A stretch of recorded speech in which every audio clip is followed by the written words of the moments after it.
साथियों, all India इमाम organisation के चीफ इमाम इमाम उमैर अहमद इलियासी शांति का, अमन का पैगाम लेकर निकल पड़े हैं। आप अपनी रहायशगाह इमाम हाउस से निकले हैं और मगरबी उत्तर प्रदेश के कस्बा कैराना के लिए निकले हैं।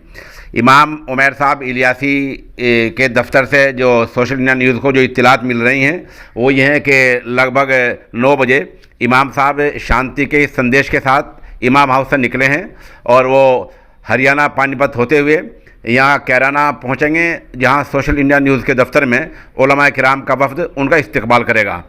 इसके बाद सहाफ़ी हज़रात से यहीं इंशाअल्लाह अज़ीज़ इमाम साहब की मुलाकात होगी और इसके बाद लगभग 12 या 1 बजे इमाम उमैर इलियासी तहसील कैराना के गांव खुरगान में पहुंचेंगे, जहां हिंदू मुस्लिम एकता का एक बड़ा प्रोग्राम है जो भारतीय किसान यूनियन ने किया है। उसे हिंदू मुस्लिम एकता के इमाम साहब चीफ़ गेस्ट हैं, वहां बहैसियत चीफ़ गेस्ट के शिरकत करेंगे। फ़िलहाल इमाम साहब अमन का ये पैगाम लेकर घर से निकल चुके हैं और वो चंद घंटे बाद कैराना पहुँचने वाले हैं, जहाँ उलमा किराम का वफ़द उनका इस्तकबाल करेगा।